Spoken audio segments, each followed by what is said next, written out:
Selamat malam, salam sejahtera bagi kita semua. Salam sehat. Selamat bertemu kembali dalam siaran Night Call Gereja Perusahaan Indonesia bagian Barat. Kita bersyukur sampai saat ini karya kasih Allah tetap berlaku dalam hidup kita, pemeliharaan tetap nyata. Kita akan bersama-sama memahami kebenaran firman Tuhan. Tapi sebelumnya mari kita satu dalam doa. Kita berdoa mohon tuntunan kuasa Roh Kudus. Berfirmanlah bagi kami ya Bapa. Kami akan memahami kebenaran firman. Buka hati dan terangi dengan kuasa Roh Kudus. Agar kami memahami dan melakukan dalam hidup beriman. Dalam nama Tuhan Yesus kami berdoa. Amin. Pembacaan kita terambil dari Yohanes pasal 4. Yohanes pasal 4 ayat yang ke-11 sampai ayatnya yang ke-26. Saya baca bagi kita semua. Kata perempuan itu kepadanya, Tuhan, kau tidak mempunyai timba dan sumur ini amat dalam. Dari manakah engkau memperoleh air hidup itu? Adakah engkau lebih besar daripada bapa kami Yakub yang memberikan sumur ini kepada kami dan yang telah minum sendiri dari dalamnya, ia serta anak-anaknya dan ternaknya? Jawab Yesus kepadanya, barang siapa minum air ini, ia akan haus lagi. Tapi barang siapa minum air yang akan kuberikan kepadanya, ia tidak akan haus untuk selama-lamanya. Sebaliknya air yang akan kuberikan kepadanya akan menjadi mata air dalam dirinya, yang terus-menerus memancar sampai kepada hidup kekal. Kata perempuan itu kepadanya, Tuhan, berikanlah aku air itu supaya aku tidak haus dan tidak usah datang lagi ke sini untuk menimba air. Kata Yesus kepadanya, pergilah, panggillah suamimu dan datanglah ke sini. Kata perempuan itu, aku tidak mempunyai suami. Kata Yesus kepadanya, tepat katamu bahwa engkau tidak mempunyai suami. Sebab engkau sudah mempunyai 5 suami dan yang ada sekarang padamu bukanlah suamimu. Dalam hal ini engkau berkata benar. Kata perempuan itu kepadanya, Tuhan, nyatalah sekarang padaku bahwa engkau seorang nabi. Nenek moyang kami menyembah di atas gunung ini, tetapi kamu katakan bahwa Yerusalem tempat orang menyembah. Kata Yesus kepadanya, percayalah kepadaku hai perempuan. Saatnya akan tiba bahwa kamu akan menyembah Bapa bukan di gunung ini dan bukan juga di Yerusalem. Kamu menyembah apa yang tidak kamu kenal, kami menyembah apa yang kami kenal. Sebab keselamatan datang daripada bangsa Yahudi. Tapi saatnya akan datang dan sudah tiba sekarang bahwa penyembah-penyembah benar akan menyembah Bapa dalam roh dan kebenaran. Sebab Bapa menghendaki penyembah-penyembah demikian. Allah itu roh, dan barang siapa menyembah dia harus menyembah dalam roh dan kebenaran. Jawab perempuan itu kepadanya, aku tahu bahwa Mesias akan datang, yang disebut juga Kristus. Apabila ia datang, ia akan memberitakan segala sesuatu kepada kami. Kata Yesus kepadanya, akulah dia yang sedang berkata-kata dengan engkau. Demikianlah firman Tuhan yang berbahagia mereka mendengar, tapi mau melakukan dalam hidup sehari-hari. Pengampunan yang membebaskan, itu tema kita. Bapak, Ibu, dan saudara-saudara jemaat yang dikasih oleh Tuhan Yesus Kristus, kita dapat bayangkan kalau kita tenggelam ke dalam air, itu berarti dada kita terasa amat sesak, bukan? Kita butuh udara. Lalu tiba-tiba ada orang datang dan mengangkat Bapak Ibu dari air. Kira-kira bagaimana perasaan kita? Tentu perasaan kita plong.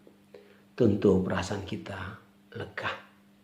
Kira-kira itulah juga perasaan yang dialami dan terjadi terhadap perempuan yang dianggap hina, tapi kemudian berjumpa dengan Yesus.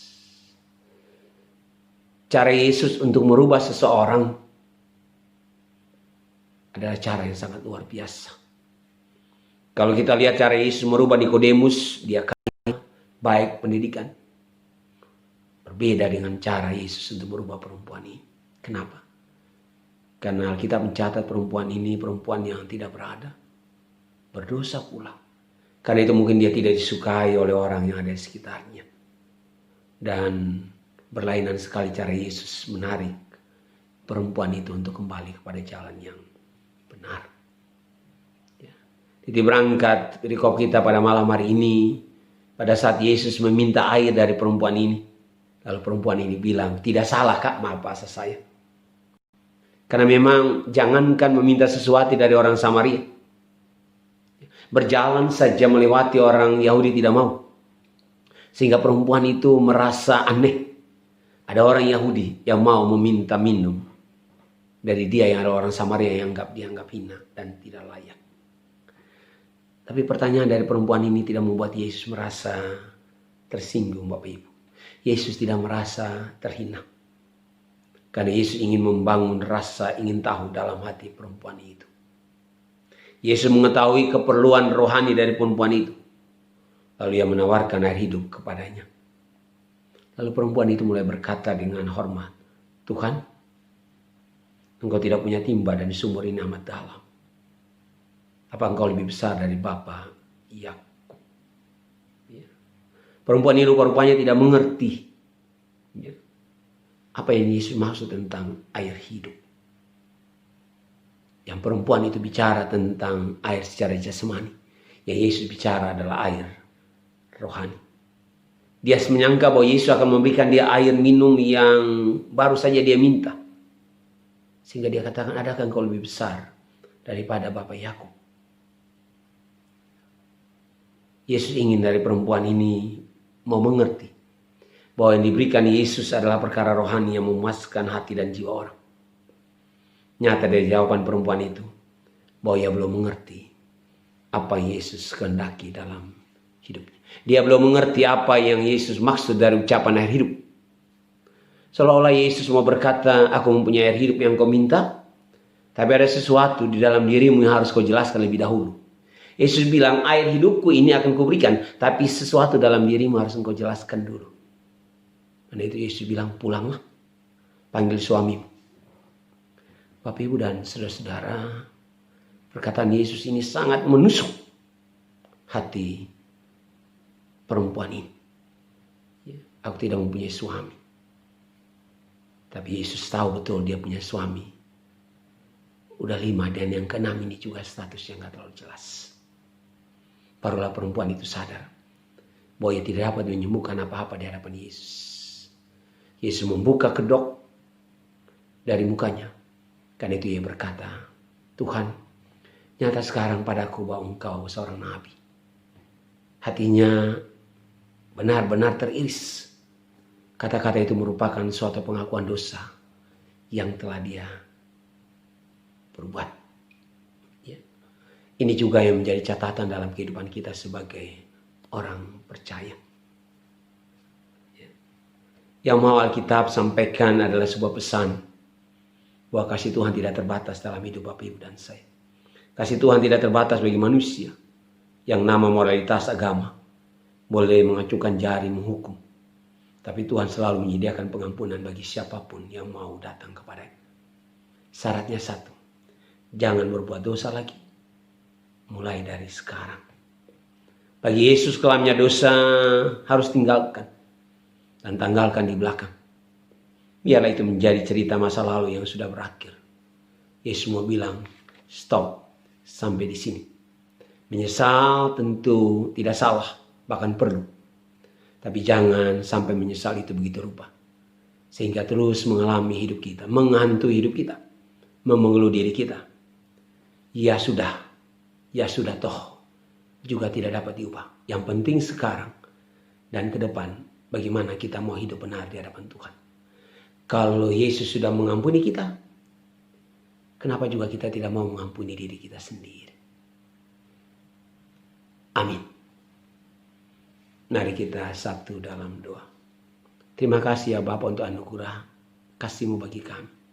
Kami bersyukur untuk firman Tuhan malam ini yang mengingatkan kami bahwa Yesus merubah hidup kami, menegur kami, mengampuni kami. Dan itu biarlah kami datang sepenuhnya ke dalam tangan Tuhan. Berkati kami semua, jemaat-jemaat-Mu dalam kondisi COVID ini. Berkati juga pos-pos pelayanan agar mereka senantiasa diberkati oleh Tuhan. Para medis Tuhan berkati mereka untuk menangani pasien-pasien COVID. Berikan kesehatan yang terbaik dalam hidup mereka. Ini doa kami, ucapan syukur kami. Dalam nama Tuhan Yesus kami berdoa. Amin. Tuhan memberkati kita sekalian. Amin.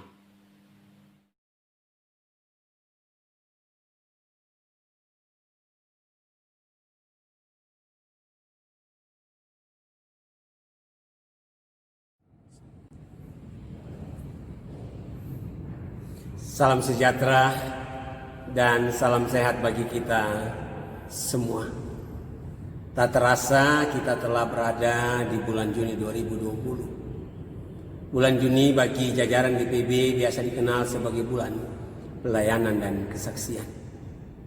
Pelayanan dan kesaksian tahun ini dilaksanakan dalam keprihatinan yang sangat luar biasa oleh karena pandemi COVID-19. Pandemi COVID-19 telah membawa kita berada dalam pengalaman baru di semua lini kehidupan dan yang tidak dapat dihindari oleh siapapun, yaitu krisis bersama, baik dalam bidang kesehatan, sosial maupun ekonomi. Karena itu perlu adanya kesadaran dan kepekaan dalam kegiatan pelayanan kesaksian gereja GPIB di seluruh Indonesia. GPIB melakukan pelayanan dan kesaksian berpedoman pada Alkitab. Yang kedua, sikap dan teladan Yesus Kristus yang hendaklah menjadi inspirasi warga GPIB untuk melaksanakan kegiatan bulan Pelkes di 324 jemaat, 282 pos Pelkes yang tersebar di 26 provinsi. Bidang 2 yaitu pelayanan dan kesaksian. Dalam kegiatan bulan Pelkes GPIB, program 2020-2021 memunculkan pemberdayaan potensi gereja guna menanggulangi pandemi COVID-19 dan hal lain yang sudah terprogram. Rendah hati PK adalah spirit besar dalam berpelkes dengan keterampilan dan pelayanan yang transformatif menuju kemandirian. Saudaraku yang dikasihi oleh Tuhan Yesus Kristus, rasa memiliki harus ada dalam diri jemaat-jemaat GPIB. Supaya apa? Supaya terjadi pemberdayaan yang mencakup perikanan, pertanian, perkebunan, dan bidang-bidang lainnya. Hal tersebut untuk melakukan pelayanan dan kesaksian yang adalah bagian hidup yang harus dijalani dengan tulus, sebagaimana tertuang dalam tema tahunan 2020-2021, yaitu menguatkan tatanan bergereja agar mendatangkan berkat bagi masa depan umat dan masyarakat. Karena itu, marilah di bulan Pelkes ini kita teruskan misi Yesus Kristus untuk menghadirkan sukacita dan damai sejahtera. Mulailah dari jemaat dan musyawarah pelayanan atau yang biasa disingkat MUPEL, agar dapat dirasakan oleh gereja dan masyarakat tanpa terkecuali. Tuhan memberkati kita sekalian.